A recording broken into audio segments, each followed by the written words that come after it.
Greetings, y'all. My name is Chevelle Moss-Savage, and I have the pleasure of serving on the board of directors for OutCT. I am also the Education Committee Chairperson, and I have the pleasure of having space with you all today and for our Season 2, Episode 2, Board of Directors, Who's in the Neighborhood edition. So right now, I am going to be introducing you to two wonderful humans who just joined our board, a couple of months ago, I think, and have just jumped in and been right on top of things. So if I can, let's just go ahead and jump right into it if we can. So Kyle and Alicia, can you come tell me a little bit about yourself and so the viewers can know who you are? Hi, my name is Kyle Murray, he, him, and his, and it's a pleasure to be here. Thank you, Chevelle, for having us. And I just started serving on the board, as Chevelle said, and it's a real privilege. And I'm a New Londoner, and it's a privilege to be here today. Thank you so much for having us. Thank you. Alicia. Hi, y'all. My name is Alicia Ziegler. She, her, hers. I am also, like Kyle, new to the board. I'm super excited. It's definitely a family affair. You may come in brand new, but they make you feel like you've been there all along. So it's been a really great experience so far. Oh, that's so sweet. I'm so glad. And as y'all know, this is my second year of being on the board. So I was in their place not so long ago, about a year ago. And she's right. Everybody just embraces you. So the board that we have and we serve with are awesome. And I just love all of our members. So tell me a little bit, y'all, about how you ended up in Southeastern Connecticut. Are you originally from here? Have you lived here all your life? Y'all know, well, you can tell when I say y'all that I'm not from here, right? I am from Virginia, and my Who's in the Neighborhood viewers have heard me talk about that story, share that story many times, so I won't go into it again today. But tell me, y'all, are y'all from here? Is this home, or are you a transplant like myself? Well, I'm definitely a transplant, and I can definitely relate to y'all because I'm originally from Texas, and I moved here in '99. May is tomorrow begins May, and May's Mental Health Month.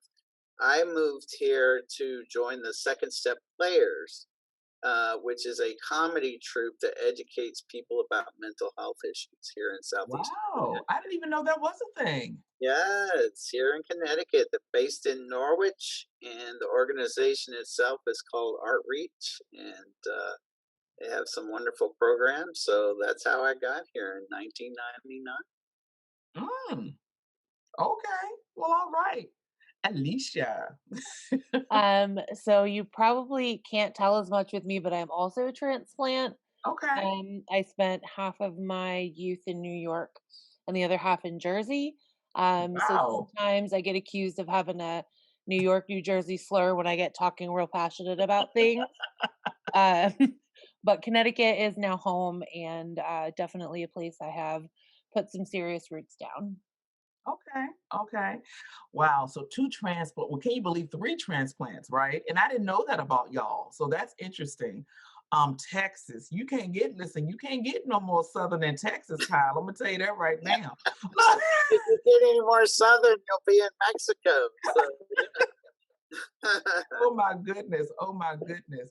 And I did not know about the organization that you came here for. I had no idea. So that's awesome. Once yeah. again. Now, is it still around, Kyle? Is that organization still Oh thriving? yes. Oh, We did a virtual show 2 months ago called Stir Crazy in the Pandemic, and we had folks that wrote scripts about little vignettes about stuff that was going on during the pandemic, and we put a lot of comedy into it. And So, our mission is to educate people about mental health issues through comedy and drama. So it started at Norwich State Hospital before it closed. Hmm. And then after Norwich State Hospital closed, then we got our own home on Uncas on Thames campus, and we've been there. It's been going on since I want to say since '92 or '93. Wow. Yeah, Okay. long time. Wow. Wow. Wow. Wow. Okay, which brings me to my next question to ask y'all. And I know that you're new board members with OutCT, but before that, what has been your involvement with OutCT? Can you share that with our viewers? Am I going first, Kyle? You see, he Okay. was quiet, right? So I have not had as much involvement as OutCT as I would have liked, but I did go to Pride a couple years in a row, and it was really wonderful to see how much that's grown and evolved since the board was founded 7 years ago. So I'm excited to help build on that legacy and hopefully participate in some more wonderful events. That's awesome. Pride is always great. That was my entry point to New London as well, and to OutCT was attending the Pride. Kyle. Yes, yes. Well, I lived in Norwich up until 2010. So then I moved to New London and I met the founder of OutCT, Constance, Hmm. and met her and started going to Pride. And I was uh, part of PFLAG, which is Hmm. Parents and Families of Lesbian and Gay, and now transgender and all that broad spectrum. And they would have their spaghetti suppers with us, and then I uh, uh, I attend a congregation that sometimes hosts the interfaith service for Hmm. Pride, so I got involved in that. And then the Transgender Day of Remembrance started collaborating with folks at OutCT, about that yearly vigil, and so it's been a pleasure to grow in collaboration and getting to know folks and really, who and what OutCT is to southeastern Connecticut. Absolutely. For something that to start out so small to have such a big impact in the community, right? LCT. And so I'm always so ever grateful for Constance and having that vision and realizing like, can New London support a pride? And obviously we can, right? And we do so much more, which I'm so excited about. So oh my goodness, when you say you did a virtual show, that kind of segues to my next question. How have y'all, because I know I have had to adjust. How have y'all had to adjust to this new normal when it comes to COVID-19? And I know that, we are on the other side. Well, let me not say that. I don't believe that we're on the other side. I think that we're climbing. Like here is the side right here, and like we're like, ooh, ooh, ooh, ooh, ooh. We're not over here yet. We're like, oh, oh, oh. And so there are people who have chosen to get the vaccination. There are some people who are still kind of wondering if that's what they want to do. But even folks who have decided to get the vaccine recognize that it is not a cure. It is a support for your immune system. And so that's something that I think the more that we talk about and chat about, folks understand that we still need to be careful. We still need to be mindful of how we interact.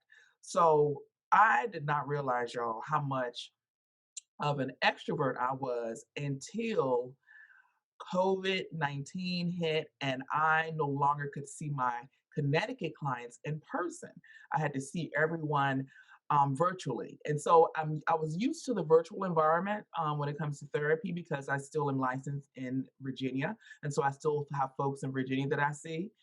But um, and I didn't realize how much energy I fed off of my in-person clients, like, being there, engaging and all of that. And I didn't realize how much of that energy exchange I needed, to function.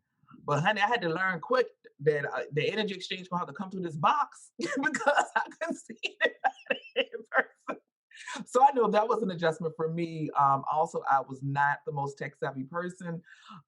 So I used to complain about the Zoom and all of that. And now I've kind of adjusted and had to figure it out, right? And now I hold workshops, I do, teach classes using Zoom, and you would have never known. Anybody could have said Chevelle Moss-Savage, absolutely not. But so I've had to adjust in that way, right? So how have y'all had to adjust? Or have you had to adjust? So like you, Chevelle, I am a serious extrovert. So not being able to, be at even at work with my team. My family is scattered all over the place. My sister lives in Oklahoma with my nieces. My father lives in New York.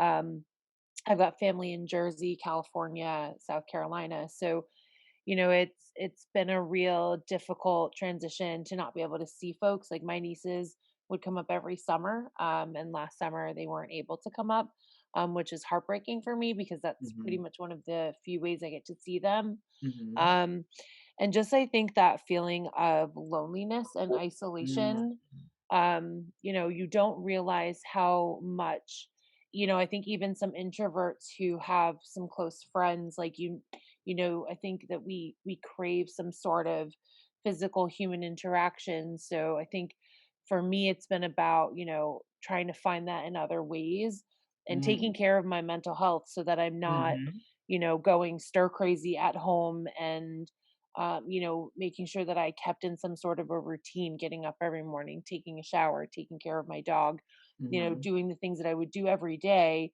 so that I didn't get in a funk and, that I was keeping some sense of like normalcy for myself. But, I mean, I've already gotten my vaccine, and I suffered from a cardiac arrest in December. So for me, oh that my was a gosh. choice.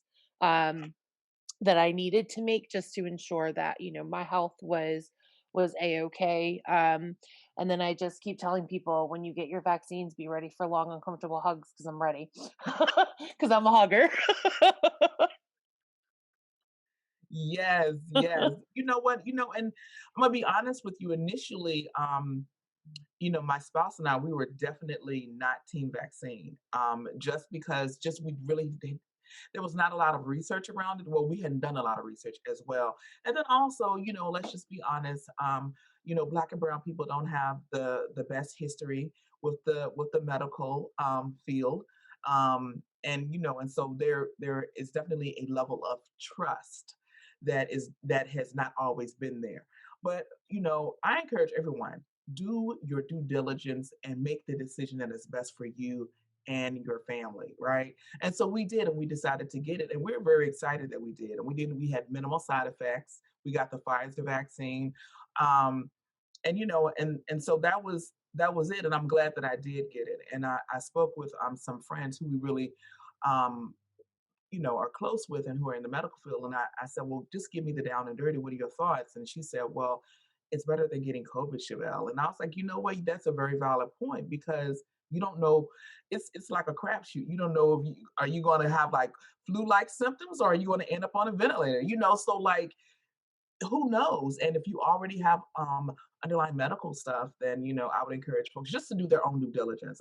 We at OutCT are not encouraging anybody to get or not get a vaccine. That is not what we're doing. And we're just saying do your due diligence and figure out what is best for you and your family. So yes, I'm a hugger too, Alicia. And so if I was at the retreat in person, I would have hugged on all the people who I could hug on. I would have been one of those people. So Kyle, how have you had to adjust? Like I know that you did the virtual, you're still doing stuff virtually or whatever, but how have you had to navigate that? Yeah, it's been interesting. I'm a person that lives with bipolar disorder, Mm, and so when COVID hit, I had just started seeing a new therapist right before COVID hit. I had Wow. just started seeing a new therapist in the office. So then all of a sudden, You can't. everything had to be virtual. Mm-hmm. So that was an interesting transition because anybody knows that when you change therapists, that's a huge adjustment in Uh-huh. itself.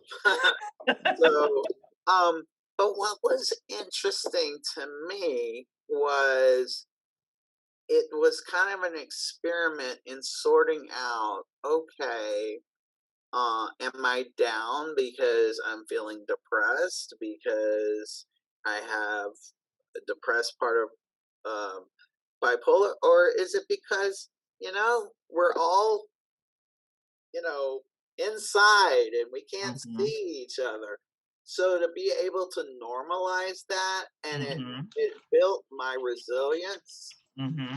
um, because I think it's made me stronger and Mm-hmm. helped me realize that I can cope with a lot more Mm-hmm. instead of labeling it, as some cycle or, Mm-hmm. part of my illness that, just not seeing people. So that's been really good to learn not to label myself. Mm-hmm.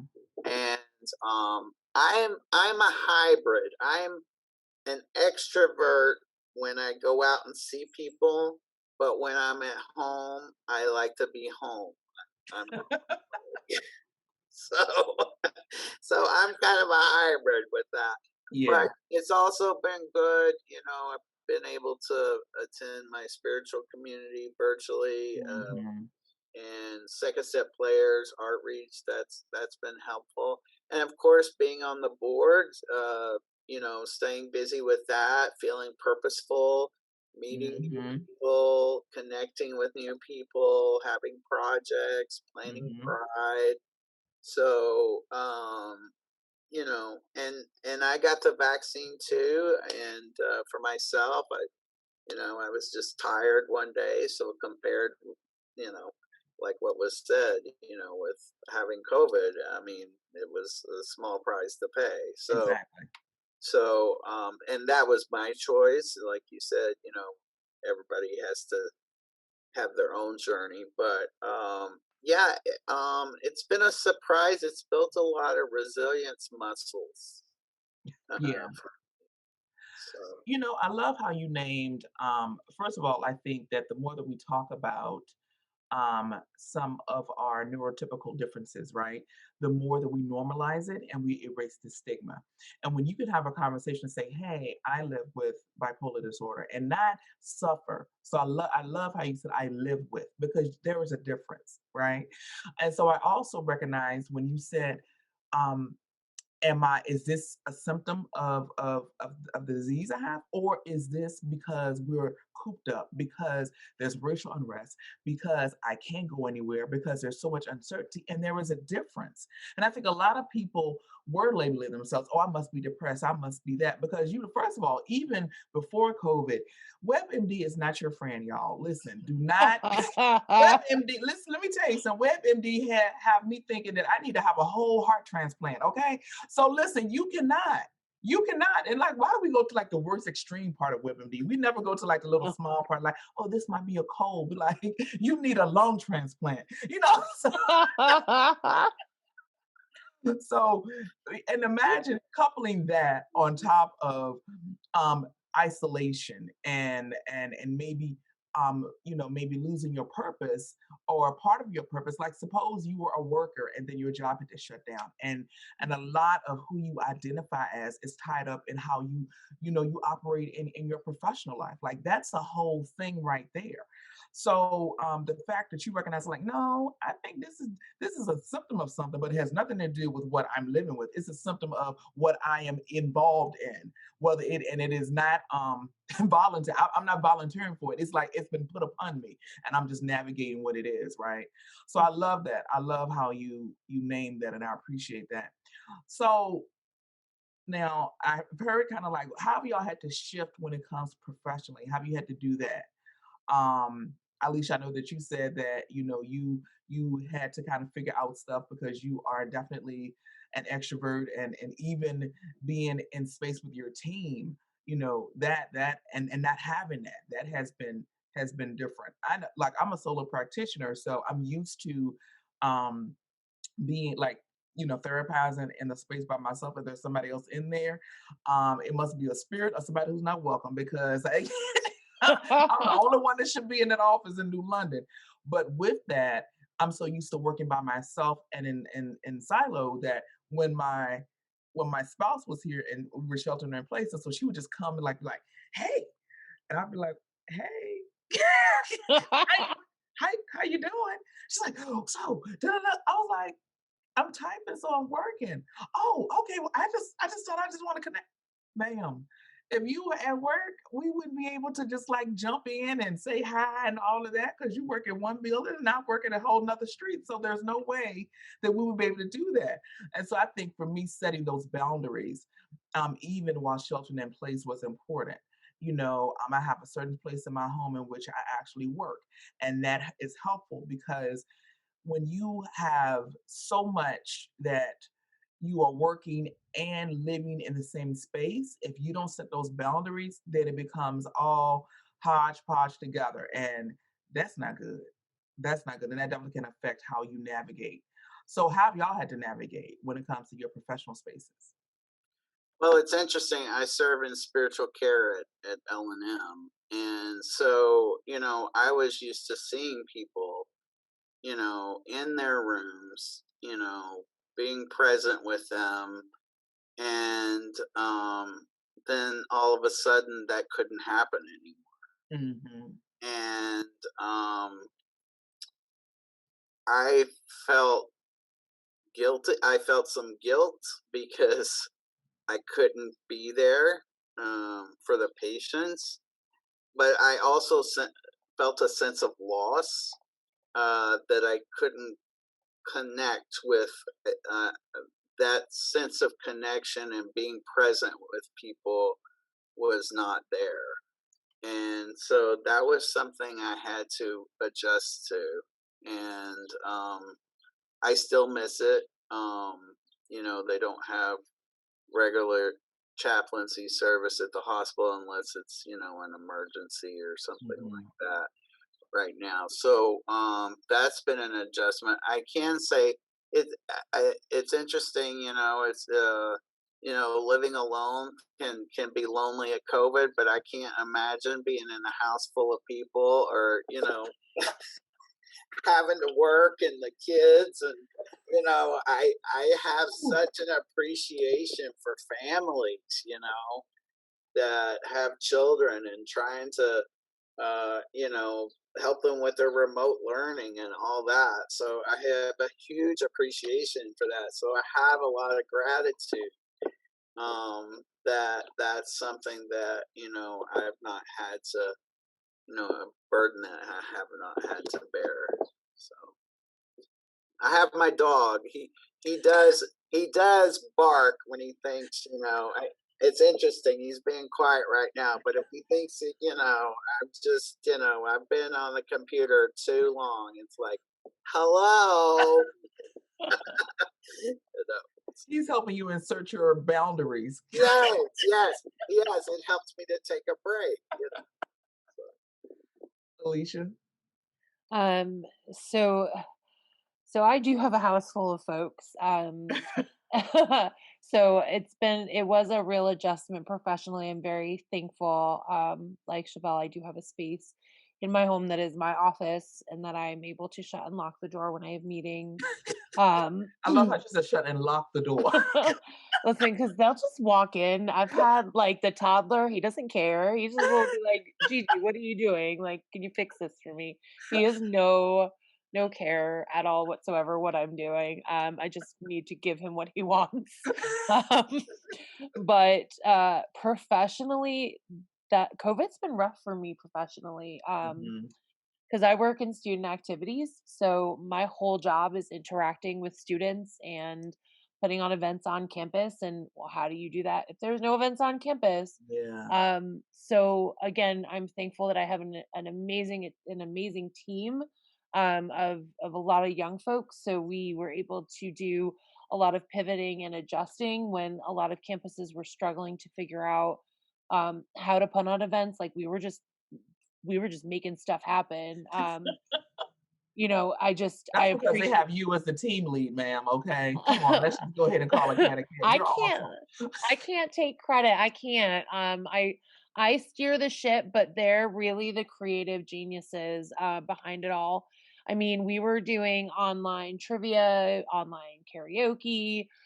We did our online fresh check day, which I'm hopefully we'll talk a little bit more about Mhm, that later in JPF, and a wonderful organization that I think people should check out. Um, We've hosted online family nights for families to come hang out with us while we do arts and crafts with their kiddos. Um, we've done, meet and greets with our clubs. A bunch of our clubs have had events online. So we've been really trying to still engage our students and give them options to make connections, even if it is in the virtual world. Because, I mean, college is wonderful and it's an amazing experience, but if you're not getting the opportunity to participate in campus events or in some sort of club function, then, I feel like you're not giving yourself at least somewhat of a full college experience. And that's, mhm. I work at Three Rivers. I like to say we are small but mighty. You may not dorm there, but I promise you, you will get as great of a college experience as possible. So yeah, professionally, that's been hard. Yeah. It's also been hard, I think, with boundaries. And Kyle, I Mhm. really appreciate your dog. I wish mine was more like that, reminding me to take breaks. Um, but it's like learning that, if it's at 5, 6 o'clock, like I really should log off. Um, and shutting down. It's like I think that it has blurred it for a while. It had blurred that work life balance. Mhm. And I was finding that I was working insane hours at home because my day was bogged down with virtual meetings. So, Mhm. spending 3, 4, 5 hours of my day on a meeting, well, it's like, well, then how do I do the rest of my work? So I would Mhm. spend, extra time working, and it led me to realize that that wasn't the way to make it happen. So I had to really kind of readjust and reset and set more boundaries for my own self. I appreciate both of you bringing up boundaries because like you, Alicia, I was, I would initially when we were doing I was we me myself and I apparently, right? It's only one therapist at Heal. It's me. So when I was originally, scheduling my clients, I would like have maybe like 5 or 6 a day, and I was like, yeah, that's fine, but woo, that it is not fine. Zoom fatigue is real, and so the last time I checked, when I see folks, I don't have a mirror right behind them where I can see my face. So I'm constantly policing my face. I'm constantly thinking about, oh, make sure that I'm making eye contact. Am I looking at them? Because the camera, I'm like, if I look at them, it looks like I'm looking down.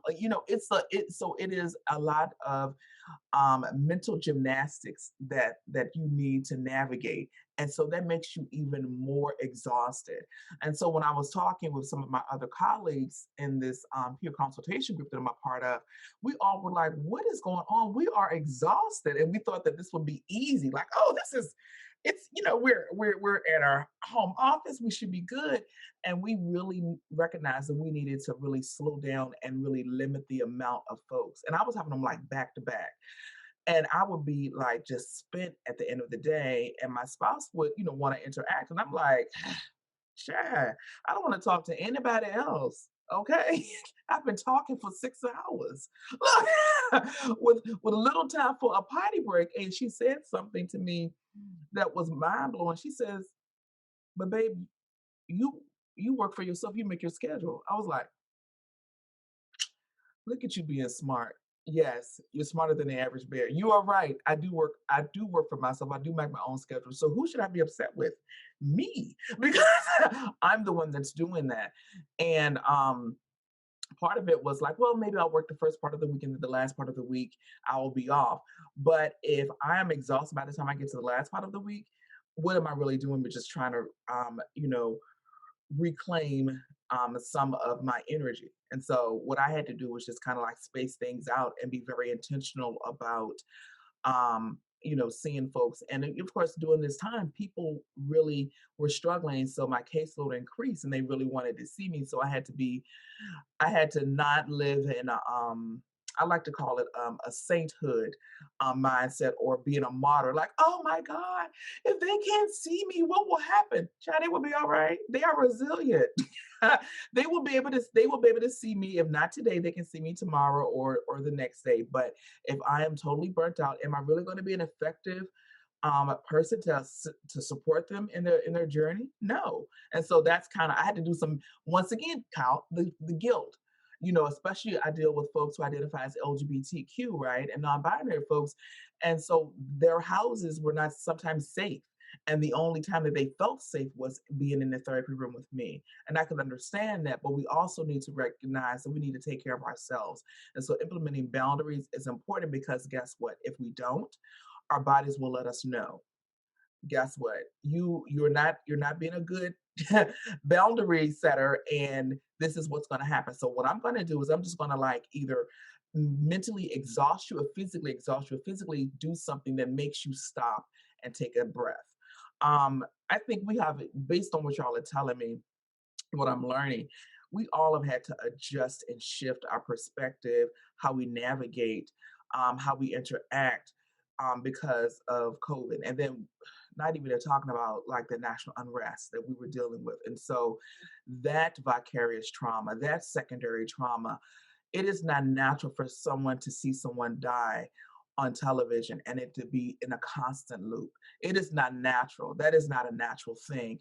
And social media is great, but then social media is not great, right? And so those are the things that we have to navigate as well. And I know that for people who were sheltering in place and they were alone, um, that was the only way that sometimes they felt connected with folks, and I get that. But we also can limit how we operate with that medium too.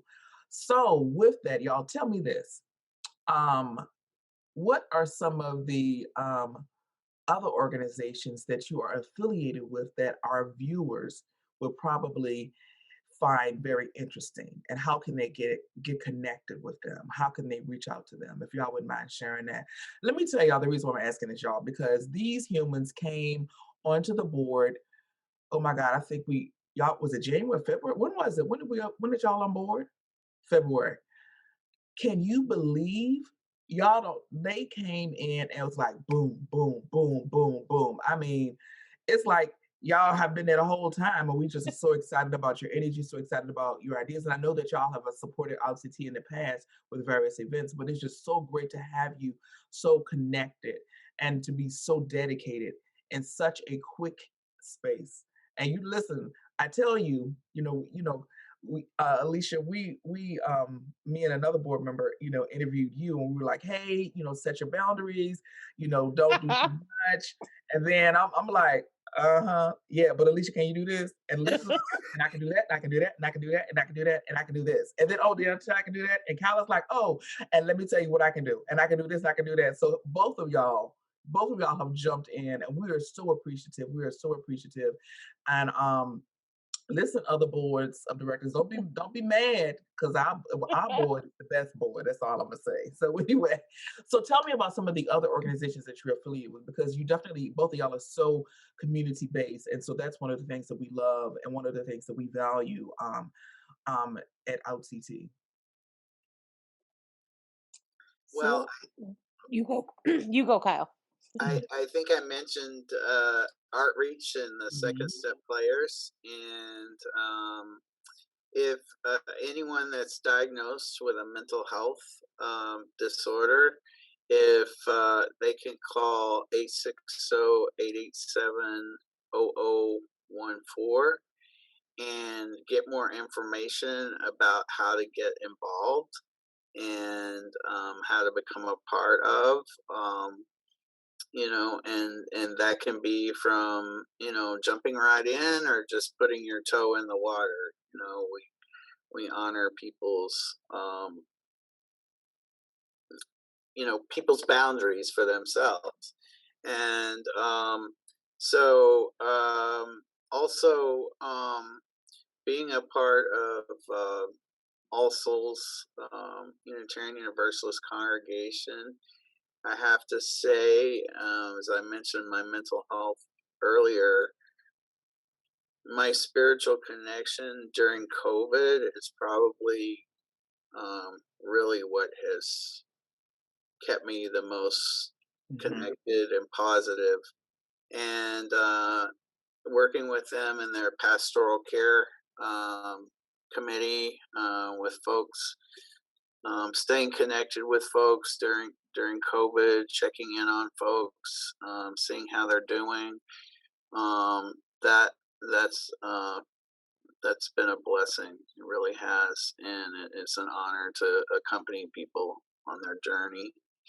And being a part of um, the program planning committee at Outreach. I just joined that committee, and we look at developing new programming and new ideas for things that folks might be interested in, and we Mhm. look at we want to make sure that we're hearing what people are interested in and seeing how we can provide that. And so with that, I'll pass. And that, Alicia, I just have to say, this girl starts out of the gate. Let me tell you, Chevelle is so correct, because Alicia is a powerhouse of Mhm. creativity and getting Mhm. it done. So I'll pass that on to you, Alicia. No pressure. Thanks, Kyle. Just a little Uh, bit. Look. I'm like blushing over here. That was really sweet of both of you. But I mean, I think that, everybody gives 110% to the board. That is Mm. you as well, included Kyle. And we know Miss Chevelle is just knocking it out of the ballpark always. So I guess my first shout out is going to be to my employer, Three Rivers Community College. I think that, for me, being a part of that community has been wonderful. I mean, I worked there, but I was also a student there. And just the opportunities that, the staff and faculty provide for students, I don't think that you can get at many other places. So if you're looking for an affordable, wonderful place to go to college, Through Rivers, come see us. Um, I've also had the pleasure of working with the Jordan Porco Foundation for many years now. They do suicide awareness and mental health advocacy. They're out of Hartford, Connecticut. It was started because the founder's son had taken his own life, and they Mm. wanted to do something about that. Mhm. So they do a lot of programming for both high school and college students. And it's just absolutely wonderful. So if you have a chance to check them out, please do. Um, they do great, great programming. I can't say wonderful things about more wonderful things about them. I love their Fresh Check Day. We host it every year. We actually held it twice this year because of the pandemic, because we really felt like it was a resource that students need. Um, and every year when we host that, we have a lot of community participation. The United Way of Southeastern Connecticut participates. They help students who are food insecure, Mhm. and also have resources for for individuals who are housing insecure. Reliance Health is wonderful. They're out of Norwich. They've provided a lot of support and help for us over the years. So I mean, I guess in a way I didn't realize I'm a mental health advocate in my own way. But I just think it's extremely important. I work with a lot of LGBTQ plus students. Mhm. I try to be a safe space for them. And I know that this has been difficult for some of those folks. Like I think you had said, Chevelle, sometimes their homes are not safe Mhm. spaces. So Mhm. being able to create spaces that are safe spaces for students, um, I mean, that's really, I think, what it comes down to for me, is giving back to my community at Three Rivers, but also the LGBTQ community of Southeastern Connecticut. Wow. See, y'all, do y'all see what I'm talking about, viewers? Listen, both of them have just jumped in and have like blown all the old school board members. Like, so I'm kind of like in the middle. I'm kind of like middle school. So like you got the old heads who've been there for like 3 or 4 years. This is my second year. But like y'all blow us away just with your commitment to community. And um I'm just in awe, and I'm so appreciative of both of you. And I just love working with you all, and I think that it is going to be a wonderful, beautiful continuation of collaboration and community building and getting to know y'all better. Um, and so this is airing in May, and May is Mental Health Awareness Month, and so we kind of touched on and just organically, right? And that's how things are supposed to be, right? Organically, we've touched on a couple of ways that we've noticed mental health showing up in this very uncertain world that we are now navigating. So, what are some things that you think folks can do when they are maybe having some symptoms that are affecting their mental health? And it could be from maybe a diagnosis, or it could be just because the world is crazy as hell and like you like this is a lot. So I'm dealing with a lot. Like, so what are some things that y'all think, or maybe some personal things that that you also utilize to kind of help you when maybe you're a little down, or you're maybe feeling anxious, or or overwhelmed, or things of that nature, which are all normal things, right, to have to navigate. So what are some things that some little anecdotes or little tricks of the trade that you have that you can share with our viewers that may be able to support them on their mental wellness journey? So one of the big things I think that helped me, because after my cardiac arrest in December, I speaking with my therapist, I realized I was living with depression. So I did a Mhm. lot of journaling and kind of writing out how I was feeling. It's for my own personal use. It's not something I share with folks. Also reminding people to take up the space that they need. So if somebody's struggling with something, reach out to somebody, whether it be a friend, a family member, a therapist. Mhm. If you need to talk to somebody, like, go to therapy. We should normalize that. Therapy is Mhm. okay. It's Mhm. okay to reach out. It's okay to talk to somebody. Especially because I found for me therapy was such a cathartic experience every time I went, because I was processing things that I couldn't process with just my family or my friends. But just knowing that whatever's going on, like, you're valued, you're loved, you're seen, and don't ever feel like what you're dealing with is an anomaly and that you're alone. Because I can guarantee you, with over 7 billion people on the planet, there's another person somewhere, some way, that is going through what you're going through. And just also finding ways to relax. I always tell my students you should build in 30 minutes a day to do something that feeds your soul. So whether Mhm. that be Mhm. whether it's reading for you, whether it's writing, dancing, yoga, but do something for 30 minutes every day that is completely selfish, because you deserve that for yourself. Mhm. So that would be my thoughts. I just think mental health is extremely important. If you're not taking care of yourself, nobody else is going to take care of you. Listen, I go by whenever I talk or I teach, I incorporate ASR, which is airplane survival rules, right? So we've all flown, right? And so Mhm. what does the flight attendant say? If there is emergency and the oxygen mask falls down, put it on yourself first, even if you are in charge of a little human, right? Or if you're in charge of another human, it could be a big human. But at the end of the day, you need to take care of yourself first. And so I think we as a society somehow have made this self-sacrifice something that we should operate within, and we should not. Because if you're constantly giving, giving, giving, when are you able to fill up your own cup? And then you're going to be depleted. And then and stuff is going to happen where you're not going to be able to function, right? Not at full pistons. People always say, "Oh, I'm great at multitasking." I was like, "Are you though?" Because people always say that. "Oh, I'm a great multitasker." I said, "No."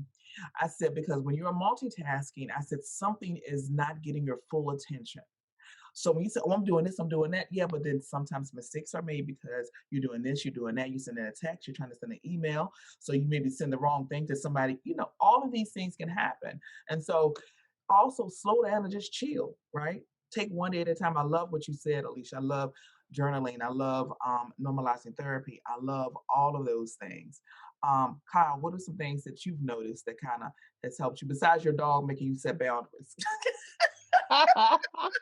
Well, he's starting to hint, because he's starting to hover around. So, but I can segue into that.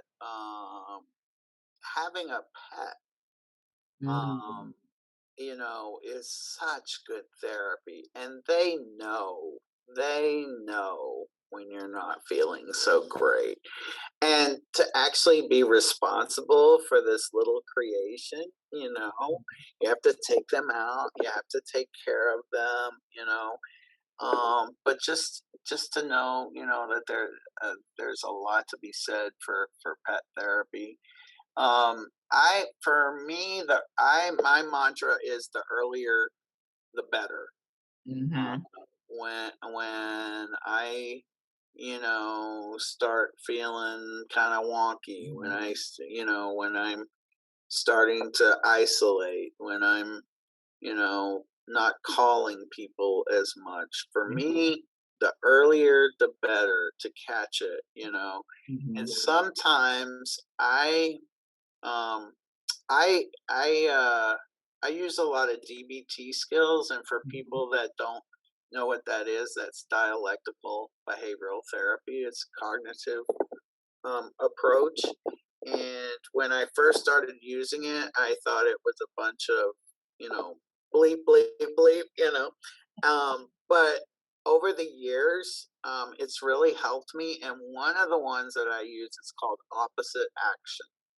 And so when I'm thinking, "Oh, I don't want to go outside, I don't want to call somebody, maybe I'll be bothering somebody, oh, I don't want to get in the shower," is to do the opposite of what I mhm, feel like doing. mhm, So that's been very helpful for me. And definitely the self care piece, like Alicia was talking about, mhm, you know, having a quiet time, in the morning. mhm, Um, just taking a few minutes of quiet for myself. There's a lot of meditation apps. I use uh, a YouTube channel called The Honest Guys, mhm, and they have so many different kinds of meditation, all different kinds. So that's helpful for me. And then, I when I when I'm seeing if I'm seeing where I'm at a point where it's just getting too hard for me to handle by myself, I make sure that I reach out to my professionals. mhm, And for folks, if if you are unaware of help in the area, you can call 211, mhm, and you tell them what you need, and they have a lot of resources. And also, if you live in southeastern Connecticut, if you're feeling that you're getting to a crisis point, Mobile Outreach mhm. is in Norwich, and their number is 860-886-9302. And they're available anytime of the day, and late into the night. So, and you don't have to wait till it gets to a crisis point. You can call them and just say, "Hey, I don't have anybody to talk to right now. Can I talk to you?" Mhm. So, Wow. Great. You just rolling off those numbers. You can tell tell that he was, in chaplain service, right? He was like, yes, in such and such and such. I'm like, how do you know that? Do you have like a little The book? old numbers, new numbers. I don't remember those for anything. That was my brain, like 15 years ago. So that's why I remember those numbers for sure. Wow. So thank you. Both of y'all have given me as well as our viewers some wonderful things to incorporate into our coping toolbox. And I'll just kind of piggyback on some of the things that y'all also said. I really think that normalizing therapy, especially in the Black and Brown communities, is so important. Um, you know, I always tell everybody I'm a therapist with a therapist. There is no way that I could deal with all the things that I deal with and support all of the folks that I am blessed to support, right, in their mental wellness journey and not have someone that I can process that with who is outside of my family. And just like what you said, Alicia, like your therapist and your journal, right? Like you're like, listen, these are things I need to talk to with people who aren't biased, like your family, your loved ones, your friends, they're biased. And if for some reason you don't have access to a therapist for whatever reason, then maybe get a process partner who you trust and has your best interest at heart. And that also is helpful. Like, listen, honey, phone a friend, right? That's better than just sitting there and just like listening to these ruminating thoughts, right? And I definitely, part of my specialty area is CBT, Kyle, because listen, I got, look, make it make sense. Look, if it's not making sense, it's probably not factual, right? But at the end of the day, and we talk about when I'm talking with my clients, and that internal dialogue that we have with ourselves, and the internal dialogue, and I always tell the folks, I said, why is it never telling you that you out here killing the game, that you out here living your best life? It is always telling you that you are doing this or doing that incorrectly, or like you ain't shit, you ain't never gonna be shit. And that's the internal dialogue that comes up. So let's name it. So like some of my clients call theirs Becky, some of them like Becky, some of them call them Nancy, like negative Nancy. And so like when we'll be having a conversation and I'll say, so what happened? Well, they'll explain the situation. And I say, well, is that you or is that Nancy? Oh, yeah, that's Nancy. I said, Nancy don't mean you no good. Stop listening to Nancy. Incorporate that council culture with Nancy. That's a great technique. That's a great technique. Yeah. They don't care about you. So listen, and challenge it. Like challenge those thoughts. And I also say, put your thoughts on trial. Do you have proof? If you had to defend this thought in a court of law, could you say this is factual? If you cannot, then let's like you said, Kyle, do the opposite. Talk about what things are positive, right? So those are just some of the things I know for me. Oh my gosh. So meditation, I remember when I first started looking into meditation, like mindfulness, I was like, oh my God, I don't, this is not, culturally, some folks, we just, we ain't, culturally it's different. All right. So at the end of the day, I found this, this YouTube, and it's also an app called, and it's called F It Meditation, right? And so you actually go on YouTube, F It Meditation, but it doesn't, it says the word. And so what it is that, it starts out there's a very calm, soothing voice, and it's telling you, breathe in, breathe out. You hear like the little waves in the background. You're like, oh, okay, all right. Well, what's different about this one? And it was like, just let all of the horse shit come out. I was like, whoa. And when those blanketed blanks, but he don't say blanketed blanks, when those blanketed blanks have pushed you, just come to, and I was like, I can get with this meditation. That is hilarious. I love that. So the reason why I'm bringing this up is because there are all kinds of different tools, right, that work for different people. And so like, if I have a client who maybe is struggling, or somebody that I'm even like a friend who is struggling with like maybe some of the other ways of meditation, maybe traditional, I was like, well, have you tried this? And just try it. And if it works, it works. If it doesn't, it doesn't.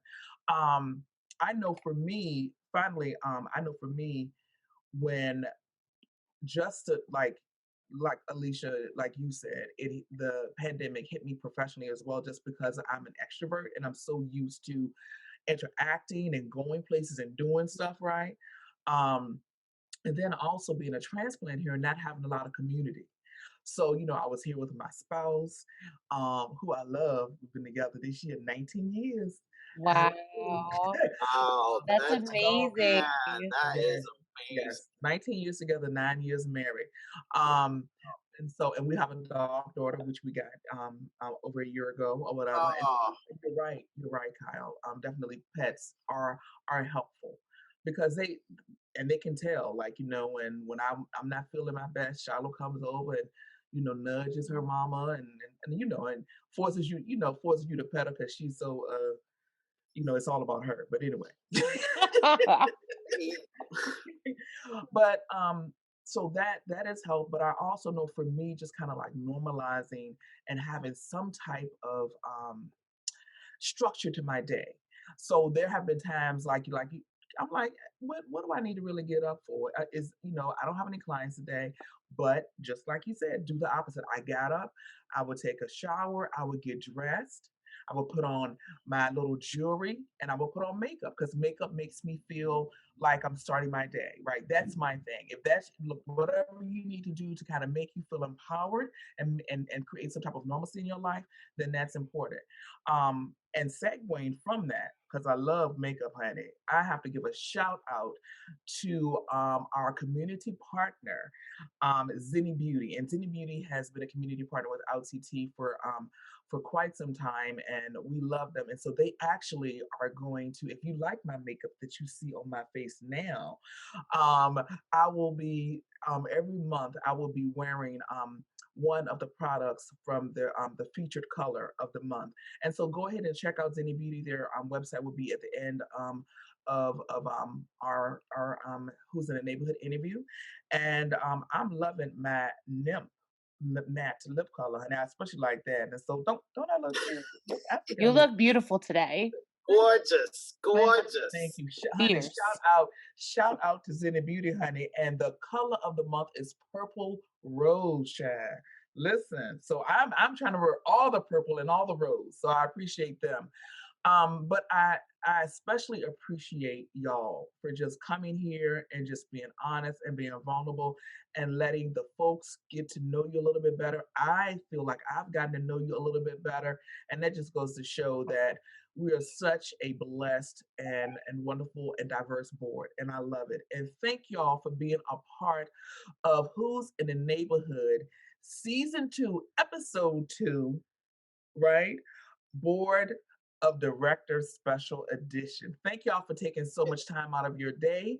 Thank you for chatting with me. Thank you for the resources that you provided me as well as our viewers. Thank you, thank you, thank you. I appreciate y'all. And listen, this is Chevelle Moss-Savage. I serve on the board of directors for OutCT as well as the education chairperson, and we are bringing you educational moments and informational situations. Y'all have a great day, and I will see y'all next month for what? Season 2, episode 3 of Who's in the Neighborhood. Bye, y'all.